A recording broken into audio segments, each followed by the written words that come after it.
Hoje vamos conhecer uma das finais mais malucas da história do futebol. Hoje eu vou falar sobre a final da Copa Intercontinental de 1987. Seja bem-vindo a X1 Sports.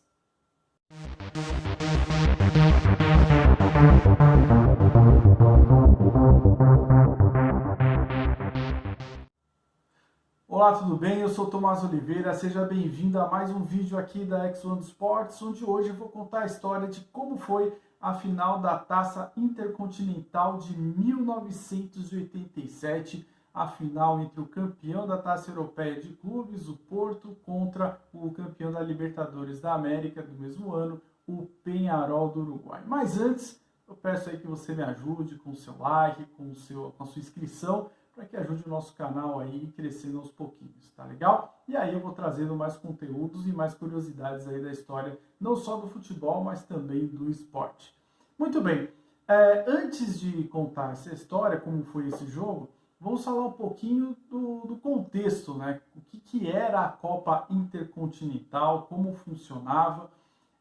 Antes do Mundial de Clubes, inclusive nós tivemos um aí, sendo realizado recentemente pela FIFA, agora no mês de fevereiro, o Real Madrid ganhou mais um título, mas antes desse formato da FIFA, até o ano de 2004, os jogos eram disputados apenas entre os campeões da Europa e os campeões da América do Sul.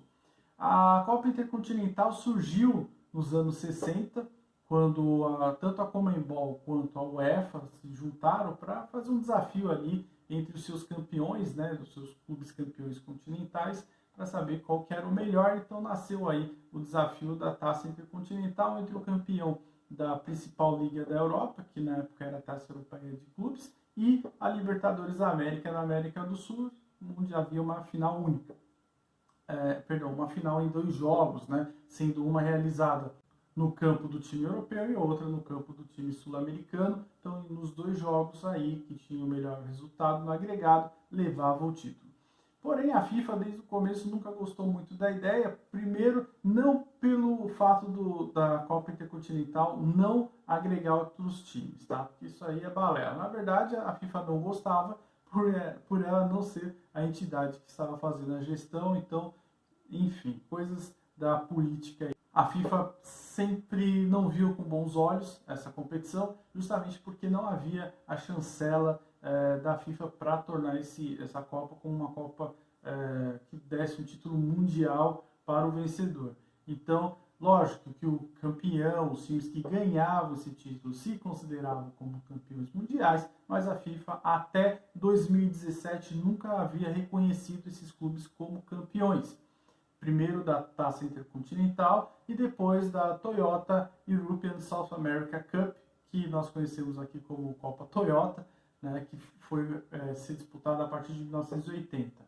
Então, nesses primeiros anos até 1979, de 60 a 79, os jogos eram disputados em 2 jogos, a final, um na América do Sul e outro na Europa, e depois a Toyota, né, começou a patrocinar o torneio e levou para uma final única lá no Japão e sempre normalmente ali no Estádio Nacional de Tóquio, depois passou a ser disputado no estádio de Yokohama.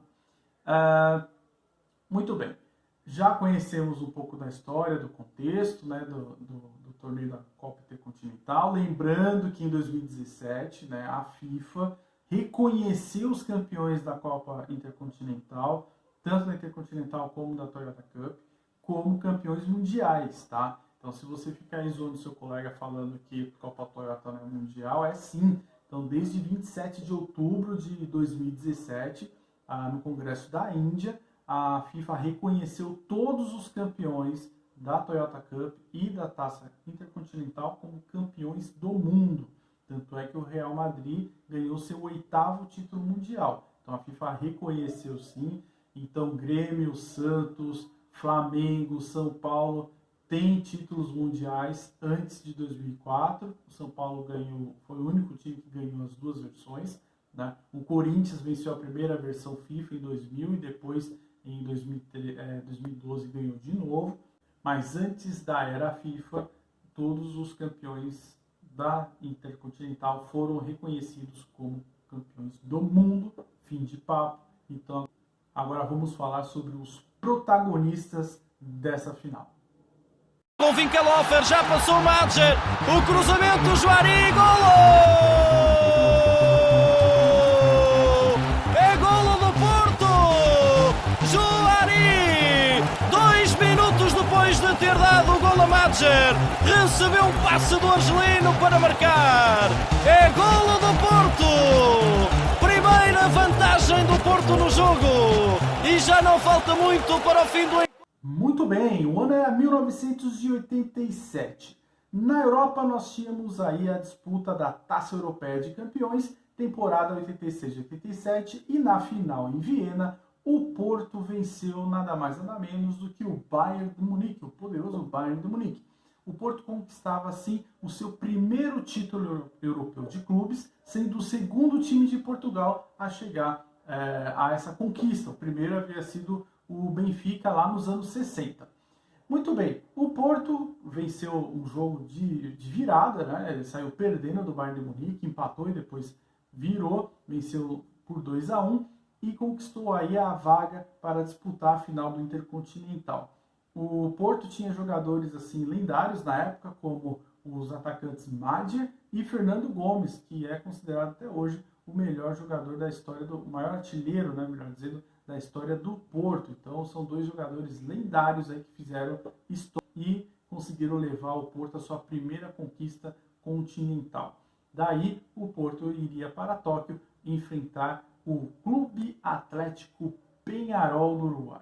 O Peñarol, já velho conhecido de finais mundial, havia vencido a Taça Libertadores da América de 87, sendo seu quinto e último título da Libertadores. Então, depois de 87, o Peñarol não ganhou mais Libertadores, chegou mais algumas finais. A última foi aquela contra o Santos em 2011, me falha a memória.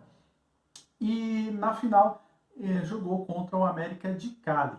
O Peñarol perdeu o primeiro jogo por 2-0 lá em Cali e depois fez o segundo jogo lá em Montevidéu, venceu por 2-1. Vocês perceberam que ele perdeu por 2-0 primeiro, mas ganhou o segundo por 2-1. Se fosse no formato mais recente da Libertadores, o América de Cali seria campeão. Porém, bom, na época era diferente, então não contava-se o saldo de gols. Então, se um time venceu o primeiro jogo, ele teria que empatar o segundo para ficar com o título ou vencer também essa partida. Caso o outro time vencesse, não importasse o placar, o jogo iria para a prorrogação e foi o que aconteceu. Foi 2-1 no tempo normal para o Peñarol lá em Montevidéu. E depois, na prorrogação, o Peñarol venceu por 1-0 com gol do Diego Aguirre. Sabe o Diego Aguirre? Aquele mesmo técnico do São Paulo, Atlético Mineiro Internacional. Ele fez o gol do título, do quinto e último título do Peñarol na Libertadores, lá no longínquo 1987. Muito bem, então, de um lado nós tínhamos aí o campeão europeu, o Futebol Clube do Porto, e do outro lado nós tínhamos o Clube Atlético Peñarol. Temos aí os dois finalistas da Copa Intercontinental de 1987. E agora vamos falar como foi essa partida. Marca Valencia, sacó Valencia, sube Viera, viene para el bomba Diego, se va Diego, tira.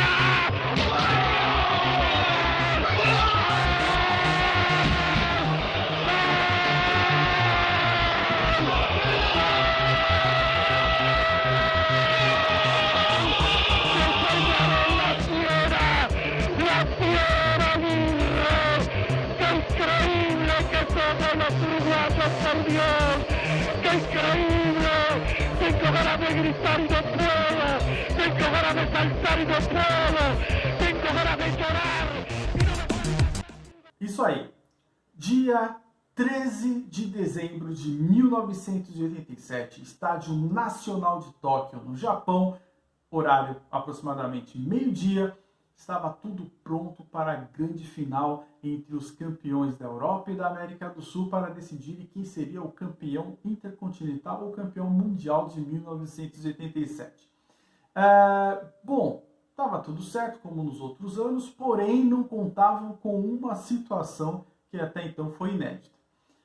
Lembrando que dezembro, hemisfério norte, é inverno, como o Japão está no hemisfério norte, então faz frio até aí, tudo bem, todo mundo sabia.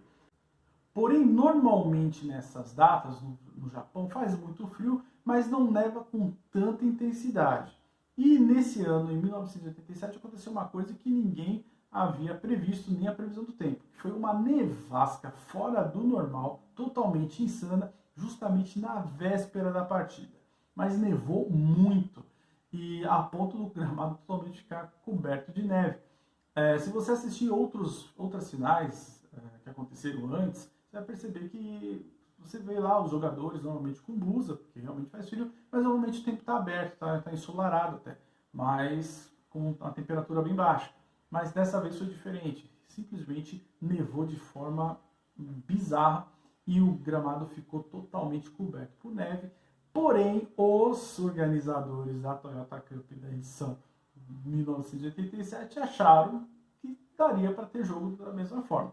Lembrando que fossem circunstâncias normais, né, na época atual, isso jamais aconteceria. Porém, eles acharam que dava e deu no que deu, numa final totalmente maluca, um jogo que realmente é bem complicado de descrever.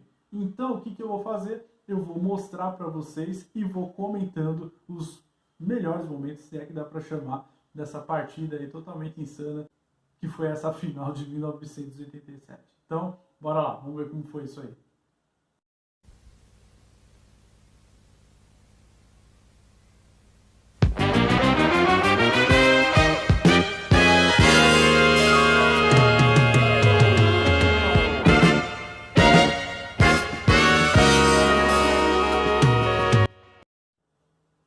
Muito bem, então vamos à partida. Você vai acompanhar na tela maior e eu aqui no cantinho vou fazendo os comentários do que vai acontecendo e ajudando a contar um pouco da história desse jogo, tá beleza? Bom, vocês perceberam que eu tô com a camisa do Porto, em homenagem aos vencedores desse duelo aí.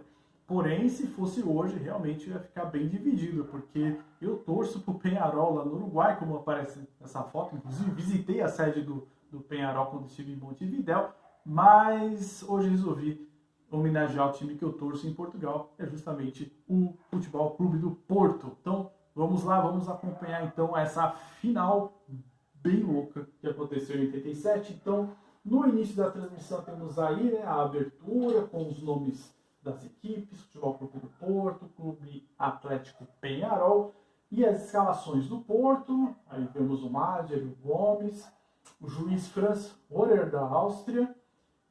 Haviam 68 mil corajosos para acompanhar essa partida no estádio. E aí, por aqui você já percebe que estava nevando pra caramba. Estava tão frio que os jogadores não conseguiram fazer um minuto de silêncio, fizeram apenas 30 segundos. Alguns jogadores mais corajosos estavam de blusa de manga curta. O Peñarol jogou de amarelo e o Porto jogou com seu uniforme tradicional listrado azul e branco. Vocês podem perceber que as condições do gramado estavam já bem lamentáveis, né? A neve cobriu totalmente o gramado, mas não dava para ver as linhas do campo, então não sei como marcariam um pênalti, como marcariam qualquer coisa aí, que tá tudo bagunçado. E não durou muito, né? Não demorou muito, aliás, o estado do gramado, porque já virou um futilama, né? Então só tinha lama, misturou aí grama, lama, neve, e virou uma maçaroca danada. E aí o Peñarol atacando, tomando a iniciativa do jogo, lembrando que nessa época os times sul-americanos entravam como favorito nessa disputa nos anos 80, né? Bem diferente dos dias atuais, que basicamente só dá time europeu. Aí o goleirão do Porto fazendo as suas intervenções. E agora eu vou mostrar uma imagem que não está nessa transmissão que eu estou acompanhando aqui no computador, mas vai aparecer para vocês, de que logo no começo da partida a bola do jogo estourou. Um jogador do Porto deu um chute na bola, a câmera foi para fora, saiu para fora, bola da cor amarela, inclusive, né? Porque não sei se eram as condições ou a qualidade da bola que era ruim, que foi tudo meio improvisado, mas simplesmente a câmera da bola estourou. Isso logo no comecinho do jogo e a bola teve que ser substituída, uma imagem bem curiosa para se tratar de um Mundial. Muito bem. Voltando agora aqui para o jogo, nós temos aí o Porto tomando iniciativa do ataque. Muita gente acha que haveria uma vantagem para os jogadores portugueses por ser um time europeu, onde faz mais frio, mas não, em Portugal não faz frio dessa forma, como estava em Tóquio. Então, na verdade, isso não foi benefício para o europeu nessa situação, tá certo? Simplesmente foi um transtorno para ambas as equipes. E aí um dos primeiros ataques do Porto, um belo chute, que foi para fora. E aí nós temos mais uma vez o Porto indo para o ataque. E novamente nós vamos ver a intervenção aí do goleiro Pereira, tá certo? O goleiro Pereira, olhando assim de longe, a impressão parece muito com Eguita, tá? Mas não é Eguita não, era o Pereira. Na época havia esse estilão aí de cabelo e de bigodão dos goleiros sul-americanos. Aí mais uma vez o Peñarol, não deu em nada. Vieira, camisa 10 do time do Peñarol na época. E agora o Porto vem para cima. Muito bem, mais um lance de ataque do Porto. A bagunça generalizada. E o chute do atacante do Porto. A bola vai entrando e é gol. 1-0 para o Porto. Simplesmente o pessoal começou a sair correndo, comemorando. Então acho que todo mundo entendeu que era gol. Porto 1-0. Gol de Fernando Gomes, tá? Mas tem umas coisas bem interessantes que eu quero falar desse gol aí. Muito bem. A gente percebe que tem um jogador do Uruguai que saiu voando em sentido ao nada aqui. Fica até uma marca do mergulho dele no gramado, ó lá. Fica a marca na neve. Depois a bola vai indo devagar para o gol. Olha lá, eu vou até marcar para vocês, olha lá. O rastro fica na neve. Não sei porque o jogador pulou dessa forma. O drible de Fernando Gomes e o golaço. Fui irônico na relação do golaço, tá? Fui irônico no comentário do golaço, tá? Muito bem, Porto 1-0 nessa bagunça aí. E aí os jogadores do Porto se estranhando com jogadores do Uruguai, que era muito comum acontecer nos anos 80, sempre tinha uma confusão, senão não era final de Intercontinental. Simplesmente era uma bela de uma tradição. Mas também olha as condições desse jogo, né? Lá vai o Peñarol de novo. E fim do primeiro tempo, fim dessa tortura. Acabou. Não tem mais conversa. E tome neve, neve caindo. Muito bem, o pessoal trocou uniforme, vamos para o segundo tempo. Uns colocaram uma luvinha porque estava muito frio. E bora. Lá vem mais uma vez o Peñarol tentando alguma coisa. Um chute de longe. E sai o goleiro do Porto para fazer mais uma intervenção. Realmente é uma situação aí bem complicada, viu? Os caras estão com a cabeça de fazer um jogo desse. Segue mais uma vez a partida. O Peñarol chutão para lá, chutão para cá. Lama para cima, lama para baixo. E mais uma vez o goleirão esperto. Os caras devem contar isso para os netos dele, cara. Ah, foi o pior jogo da minha vida. E aí nós temos quase que o Peñarol empata. Uma falha do goleiro do Porto. Mas também nem dá para exigir, né? Olha as condições do campo. Mais uma saída, o Peñarol pressionando. O Peñarol, por incrível que pareça, jogava melhor nessa altura do jogo. Pressionando, até que cobrança de escanteio e a bagunça na área, a bola sobrou, ninguém viu e entrou e saiu todo mundo correndo, então é gol. Gol do Peñarol, o Peñarol empatava depois de uma pressão absurda para cima do Porto. O Peñarol em cima conseguiu aí um empate de forma até que heróica, viu, dentro das condições ali da partida. O goleiro não viu a bola, o jogador do Porto ainda tentou dar uma de Soares ali, tentar salvar com a mão, mas não deu. Cobrança de escanteio, empurra para lá, empurra para cá, bola para cima, para baixo. Se tivesse VAR nessa época aí, sei lá o que ia dar. Aconteceu tanta coisa. Muito bem. E aí o jogo finalizou no 1-1. E aí o jogo foi para prorrogação. Ou seja, o jogo já estava uma beleza e ainda ter que ir para prorrogação é dose, né? Mas tinha que haver um campeão, né? Então vamos para a prorrogação. Na prorrogação, tá todo mundo já cansado, os jogadores não aguentavam mais essa tortura. Chutão para frente do time do Porto. Madjer deu um chute e a bola entrou caprichosamente encobrindo o goleiro Pereira. E o Porto fazia 2-1 em cima do Peñarol. Isso já na prorrogação. Guarda-chuva. Não dá nem para chamar de falha do zagueiro, porque com essas condições do gramado aí qualquer coisa podia acontecer. Simplesmente o Madjer chutou e teve a sorte da bola aí no gol.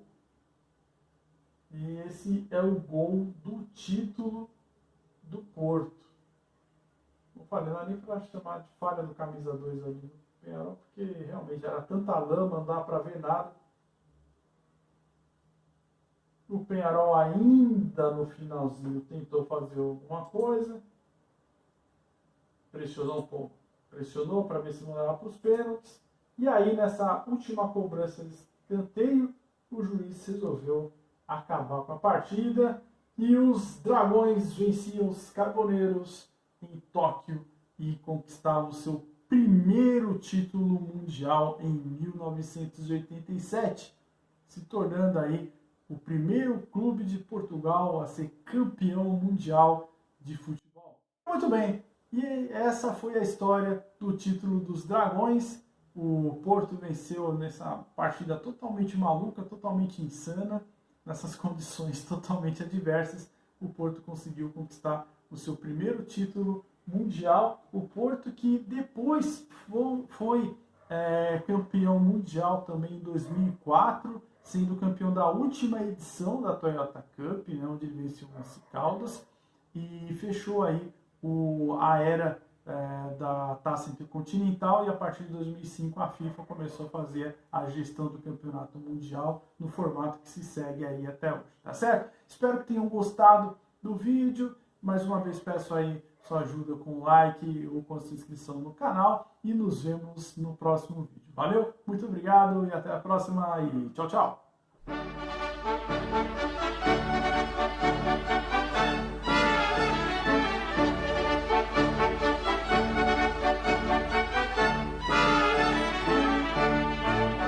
Ó meu Porto, onde a eterna mocidade diz à gente o que é ser nobre e leal. Teu pendão leva ao escudo da cidade que na história deu o nome a Portugal. Ó campeão do passado, teu livro de vitória sem igual. Teu brasão abençoado, ganhou teu Porto mais um ano triunfal. Porto, Porto, Porto, Porto.